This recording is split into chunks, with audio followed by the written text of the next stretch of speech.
Welcome back to the Daily Bread Bible Study. We are here for day 120, continuing through 1 Chronicles chapters 5 through 6 this time.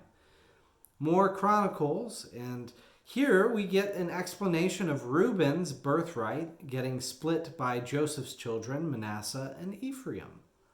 So on Genesis 35:22, day 10, mentions that Reuben sleeps with Bilhah. And the 12 ancestral tribes of Judah does not include Levi or Joseph because they are both replaced by Manasseh and Ephraim, the split tribes of Joseph, his son, his two sons. So in 1 Chronicles 5:1, we see the sons of Reuben, the firstborn of Israel. He was the firstborn, but because he defiled his father's bed, his birthright was given to the sons of Joseph, son of Israel, so that he is not enrolled in the genealogy according to the birthright. Though Judah became a prominent among his brothers, and a ruler came from him, yet the birthright belonged to Joseph. So all of this is interesting kind of discussion here from 1 Chronicles chapter 5. It has a lot to deal with the passage of birthright and the ways in which family members, some children, were held in higher honor in the families more than others. Now, moving on to 1 Chronicles 5, verse 5, we see the Reubenites with a descendant named Baal, his son.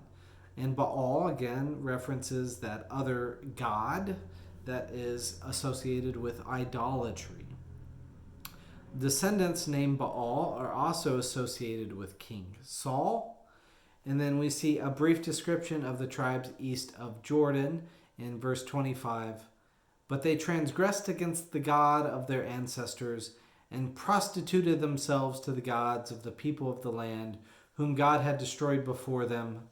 So the God of Israel stirred up the spirit of King Pul of Assyria, the spirit of King Tilgath-Pilneser of Assyria, and he carried them away, namely the Reubenites, the Gadites, the half-tribe of Manasseh, and brought them to Halal, Habor, Hara, and the river Gozan to this day.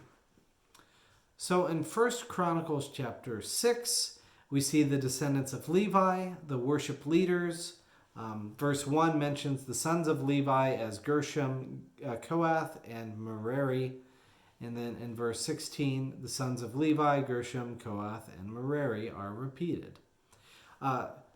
We gives a brief aside for those who serve under King David, aka how the Levites became associated with worship in the temple of the Lord. So in 1 Chronicles chapters 6, verse 31, verse 32 actually, they ministered with song before the tabernacle of the tent of meeting, until Solomon had built the house of the Lord in Jerusalem, and they performed their service in due order.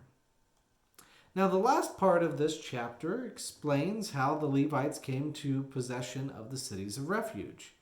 We discussed this again on day 51, going through Numbers 35, and also in Joshua chapter 21.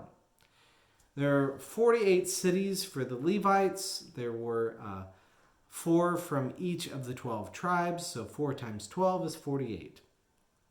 42 towns and pastures surrounding their towns, 1,000 cubit radius around the towns, and included the 6 cities of refuge throughout the areas.